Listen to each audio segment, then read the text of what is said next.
আসসালামু আলাইকুম ভিউয়ার্স, আরো একটি রেসিপি নিয়ে আপনাদের সামনে হাজির হয়ে গিয়েছি। আজ তৈরি করে দেখাবো কিভাবে খুব সহজে ঘরে থাকা উপকরণগুলো দিয়ে আপনি একদম রেস্টুরেন্টের মতো পারফেক্ট ফ্রাইড চিকেন তৈরি করে নিতে পারবেন। তো চলুন ভিউয়ার্স, শুরু করা যাক। ফ্রাইড চিকেন তৈরির জন্য আমি এখানে চিকেন নিয়ে নিয়েছি।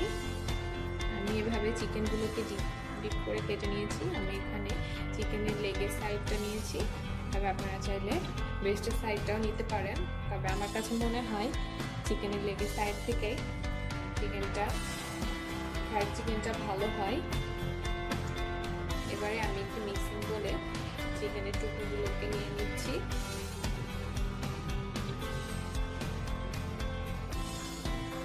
চিকেনের টুকরোগুলোকে নিয়ে নিয়েছি। এবার আমি এর ভিতরে 1 টেবিল স্পুনের মতো পেঁয়াজ বাটা,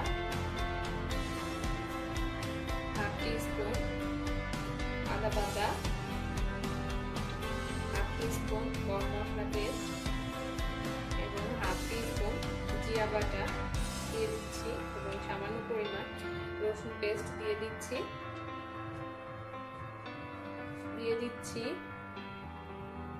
1 টেবিল স্পুনের মতো সয়া সস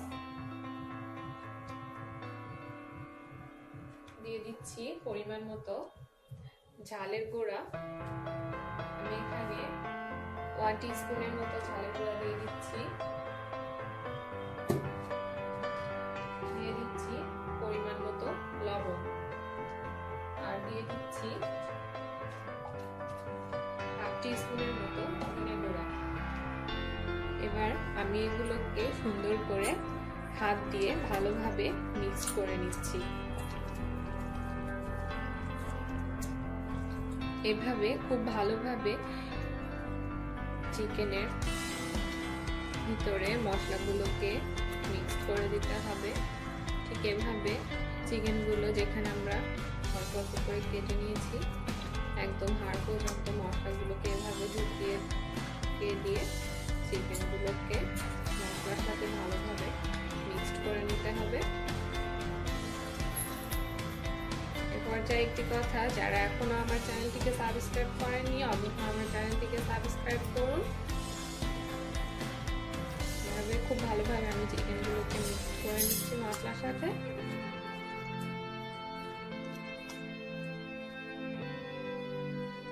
যেহেতু সয়া সস দিয়েছি, লবণটা একটু আপনারা বুঝে তারপরে দিবেন। এবারে আমি মিক্সিং বোলের মুখটি আটকে 2 ঘন্টার জন্য ম্যারিনেট করে রেখে দিচ্ছি। তো ফিরে আসছি 2 ঘন্টা পর। ঠিক 2 ঘন্টা পর।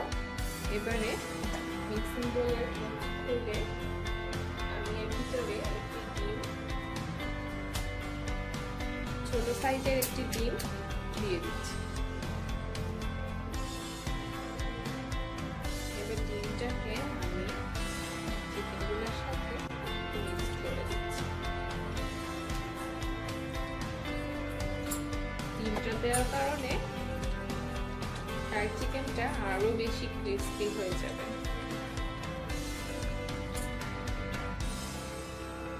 আমি এর মধ্যে 1 কাপ ময়দা দিয়ে দিচ্ছি চিকেনটার কোটটা তৈরি করার জন্য, আর দিয়ে দিচ্ছি এর মধ্যে 1/2 কাপ টালা জিরে গুঁড়া, আর দিয়ে দিচ্ছি সামান্য একটু লবণ আর সামান্য একটু ঝালের গুঁড়া।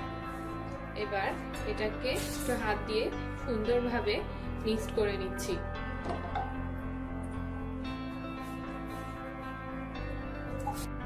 এবারে একটু করে চিকেনের টুকরো নিয়ে আমি এই ময়দা মিক্সটার মধ্যে এভাবে করে ঘুরিয়ে ঘুরিয়ে চিকেনের উপরে কোটটা তৈরি করে নিচ্ছি।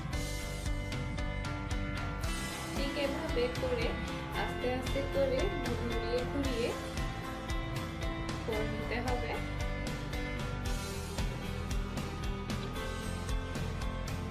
পর্যায়ে আমি একটু পানির মধ্যে চুবিয়ে আবার ময়দার মধ্যে এভাবে এভাবে করে চিকেনের কোটটা রেডি করে নিচ্ছি। এভাবে করে একটু ঝাড়া মেরে নিতে হবে, তাহলেই দেখুন চিকেনের একদম রেডি হয়ে গিয়েছে। দেখতেই পাচ্ছেন এভাবে করে প্রত্যেকটি চিকেনের টুকরোকে রেডি করে নিচ্ছি। এভাবে সবগুলো চিকেনগুলোকে রেডি করে নিয়েছি সুন্দর করে। এবার আমার চিকেনগুলো ভাজার জন্য একদম রেডি হয়ে গিয়েছে। আমি এবার চুলোতে আগে থেকে তেল গরম করতে দিয়ে দিয়েছিলাম। তেলটা খুব ভালোভাবে গরম হয়ে গিয়েছে। আপনারা অবশ্যই তেলটাকে খুব ভালোভাবে গরম করে নেবেন, না হলে চিকেনের উপরের অংশটা ভাজা ভালো হবে না। এবারে আমি একে একে চিকেনের টুকরোগুলোকে তেলের মধ্যে ছেড়ে দিচ্ছি। এভাবে দুইটি করে পাতলা পাতলা করে দিয়েই ভাজতে হবে, একেবারে ঠাসা ঠাসি করে দিয়ে ভাজা যাবে না। আপনারা চুলার আঁচটাকে হাই এবং মিডিয়ামের মাঝামাঝি রেখে চিকেনগুলোকে ভেজে নেবেন। এভাবে করে একবার ভাজা হয়ে গেলে উল্টে দিচ্ছি। আলতো করে উল্টে দিচ্ছি। আপনারা যদি প্রথমবার তৈরি করেন হয়তোবা উপরের চিকেনের উপরের অংশটা একেবারে পারফেক্ট হবে না, তবে মশলার পরিমাণটা ঠিক রাখলে হয়তোবা চিকেনের টেস্টটা একদম পারফেক্ট হবে।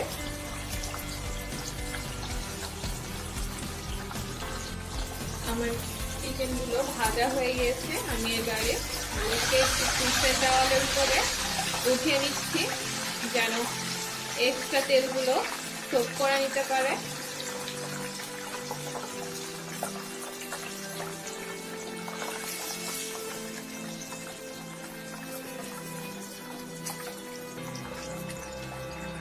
আমি আবারও চিকেনের টুকরোগুলোকে এর মধ্যে দিয়ে দিচ্ছি। এগুলো আগেগুলোর মতো করেই ভেজে নিব। ভিউয়ার্স, আমার ফ্রাইড চিকেন খাওয়ার জন্য একদম রেডি হয়ে গিয়েছে। আমি এগুলোকে এখন সার্ভ করে দিচ্ছি।